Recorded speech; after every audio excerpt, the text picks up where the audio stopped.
નમસ્કાર મિત્રો, આજે બિન સચિવાલય ક્લાર્કની પરીક્ષાની તારીખને લઈને ખૂબ જ અગત્યના ન્યૂઝ આવ્યા છે. તેની સંપૂર્ણ વિગત આજના વિડીયોમાં જોવાના જ છીએ. તેથી આ વિડીયો ખાસ પૂરેપૂરો અંત સુધી જોતા રહેજો. અને હા મિત્રો, ગુજરાત સરકારની આવનારી તમામ સ્પર્ધાત્મક પરીક્ષાઓની તૈયારી ફ્રી ઓફ કોસ્ટમાં કરવા માટે આપણી યુટ્યુબ ચેનલને ખાસ અત્યારે સબસ્ક્રાઇબ કરી લેજો. બાજુમાં આવતા બેલ આઇકન પર ક્લિક કરી ઓલ કરી દેજો, જેથી આવનારા દરેક વિડીયોની નોટિફિકેશન તમને સૌથી પહેલા મળતી રહે. અને સાથે સાથે આપણી ટેલિગ્રામ ચેનલમાં જોઈન થવા માટેની લિંક તમને ડિસ્ક્રિપ્શનમાં આપેલી છે, તેના ઉપર ક્લિક કરી જોઈન કરી લેજો. અથવા તો ટેલિગ્રામમાં સર્ચ કરશો જ્ઞાન ગુજરાતી એટલે પણ તમને ચેનલ મળી જશે. ચાલો શરૂ કરીએ આજનો વિડીયો. મિત્રો, વિડીયો શરૂ કરતા પહેલા તમને જણાવી દઉં કે ઘણા બધા મિત્રો મને કમેન્ટ દ્વારા અને ઘણા મિત્રો વોટ્સએપમાં મેસેજ કરીને પૂછતા હોય છે કે કમ્પ્યુટરના પ્રશ્નો બિન સચિવાલયમાં ક્યાંથી પૂછાયા હતા અને કયું મટીરિયલ સૌથી બેસ્ટ રહેશે. તો એમને સજેસ્ટ કરવા માંગીશ કે કમ્પ્યુટરની સૌથી બેસ્ટ મટીરિયલ છે, તેનું નામ છે કમ્પ્યુટર એડવાન્સ લેવલ બુક. મિત્રો, આ બુકની જે જૂની આવૃત્તિ હતી સ્પાઇરલ ફોર્મમાં, તેમાંથી બિન સચિવાલયમાં 22 પ્રશ્નો બેઠા પૂછાયા હતા અને એક પ્રશ્ન જે બુકની ઇમેજમાંથી પ્રેક્ટિકલ પ્રશ્ન હતો તે પણ પૂછાયેલો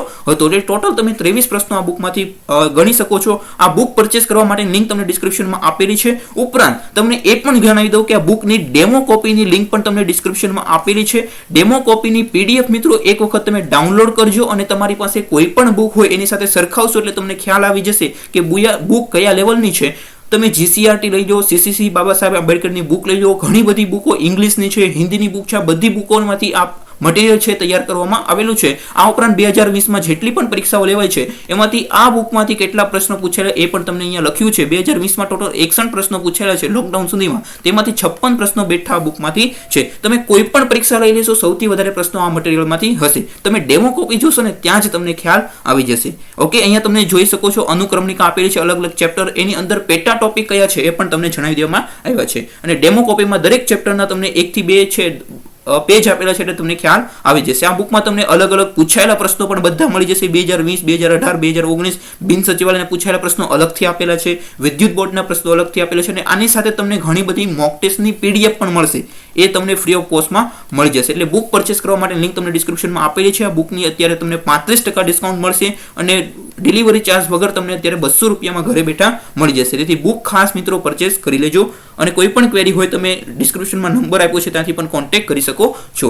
હવે મિત્રો, આપણે જે આજે લેટેસ્ટ ન્યૂઝ આવ્યા છે અહીંયા તમે જોઈ શકો છો. શનિવાર 19 ડિસેમ્બર 2020ના રોજ આ ન્યૂઝ આવ્યા છે. તેની સંપૂર્ણ વિગત આપણે જોશું એટલે તમને ખ્યાલ આવી જશે કે પરીક્ષા ક્યારે લેવાઈ શકે છે, શું કામ મોડું થઈ રહ્યું છે, પરીક્ષા લેવાનું કારણ પણ આમાં આપેલું છે. તો બિન સચિવાલય ક્લાર્કની પરીક્ષા કોરોનાની પરિસ્થિતિ થાળે પડે પછી જ લેવાશે એવું કહેવામાં આવે છે.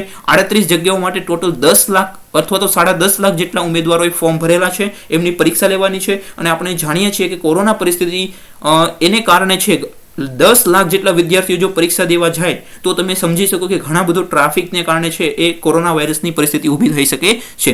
હવે આપણે એના કારણમાં જતા નથી કે ચૂંટણીમાં કોરોના નડતો નથી, પરંતુ ઉમેદવારની પરીક્ષામાં જ કેમ નડે છે એમાં આપણે જતા નથી. તમે પણ કમેન્ટ કરી શકો છો એના વિશે, બરોબર. અને આપણે આગળ જોઈએ કે ભાઈ રાજકોટ દ્વારા છે ન્યૂઝ અકીલા સમાચાર છે એમાં આવી છે કે ગુજરાત ગૌણ સેવા પસંદગી મંડળ દ્વારા ધોરણ 12 પાસ ઉમેદવારો પાસેથી નવેમ્બર 2019માં પરીક્ષા પણ લીધી હતી. આપણને ખ્યાલ છે તે વખતે પેપર ફૂટ્યું હતું, એને કારણે પરીક્ષા રદ થઈ હતી. અને કોરોનાની પરિસ્થિતિ સંપૂર્ણ થાળે પડે પછી જ પરીક્ષા લેવાનું સરકારનું મન છે એવું જણાવવામાં આવ્યું છે આ ન્યૂઝપેપરમાં. જે તે વખતે 3800 જગ્યાઓ માટે 10.5 લાખ જેટલી અરજીઓ આવી હતી. 3300 જેટલા પરીક્ષા કેન્દ્રો હશે. અને ખાસ મિત્રો, પરીક્ષા છે ને તમને અલગ અલગ સ્ટેટમાં, અલગ અલગ ડિસ્ટ્રિક્ટમાં આપે છે. જેમ કે તમે ભાવનગરમાં રહે તો તમને અમદાવાદમાં આપે, સુરતમાં આપે, રાજકોટના હોય એને અલગ જિલ્લામાં જવાનું થાય. આવું પણ બનતું હોય છે. એટલા માટે છે એ આપણે સમજી શકીએ કોરોના પરિસ્થિતિને કારણે. ઓકે, ચલો, તેમ છતાં હું પરીક્ષા લેવાના હકમાં જ છું, પરંતુ આપણે આમાં કંઈ કહી શકીએ નહીં. ઓકે, આમાં કરી શકીએ એમ નથી, બરોબર. આપણે છે એ આગળ માહિતી લઈએ. અત્યારે સોશિયલ ડિસ્ટન્સિંગ જાળવવાની પરીક્ષાનું લેવાનું શક્ય નથી. તેથી સરકાર કોરોનાની પરિસ્થિતિ સંપૂર્ણ થાળે પડ્યા પહેલા આ પરીક્ષાનું આયોજન કરવા માંગતી ન હોવાનું સરકારના આધારભૂત સ્ત્રોત જણાવે છે. લાખો ઉમેદવારોએ સરકારી નોકરીની તક માટે હજુ લાંબા સમય રાહ જોવી પડશે એવું પણ કહેવામાં આવ્યું છે. પરીક્ષા જાહેર થયાથી અત્યાર સુધીમાં લાંબો સમય પસાર થઈ ગયો છે. આપણને ખ્યાલ છે 1.5-2 વર્ષ જેટલો સમય થઈ ગયો છે ફોર્મ ભરાયા ત્યારથી. કુલ બેઠકોની સંખ્યા વધારવી જોઈએ તેવી ઉમેદવારોની લાગણી છે. અને આપણને ખ્યાલ છે કે છેલ્લે પછી 3900 જેટલી ભરતી જગ્યા છે એવું જણાવવામાં હતું. પછી એક વખત તો 5000 જેટલી પણ કહેવામાં આવી હતી, પણ અત્યારે તમે 3900 જે જગ્યા ખાલી છે એના ઉપર ભરતી થશે એવું તમે ધ્યાનમાં દોરી શકો છો.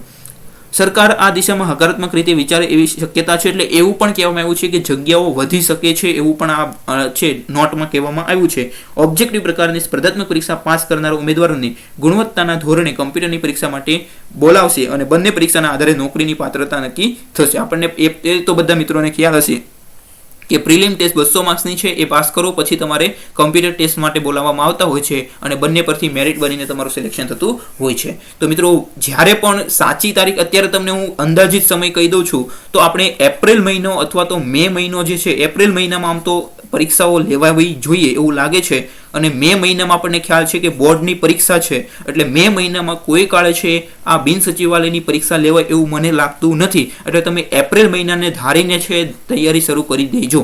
ઓકે, તેમ છતાં આપણે તૈયારી છે ધારદાર હોવી જોઈએ જ્યારે પરીક્ષા લે, અથવા તો પછી જૂન મહિનામાં જઈ શકે છે, પણ અત્યારે આપણે છે એપ્રિલ મહિનો ધારીને આપણે તૈયારી કરી દેવાની શરૂ.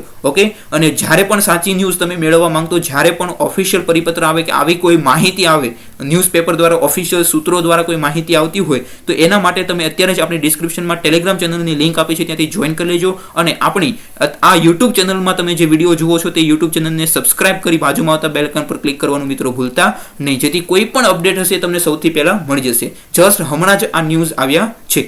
Thank you for watching this video. આ વિડીયો તમારા દરેક મિત્રોને વોટ્સએપ, ફેસબુક અને ટેલિગ્રામમાં શેર કરી દેજો. કોઈ પણ ક્વેરી હોય કમેન્ટ કરવાનું મિત્રો ભૂલતા નહીં. Thank you for watching this video.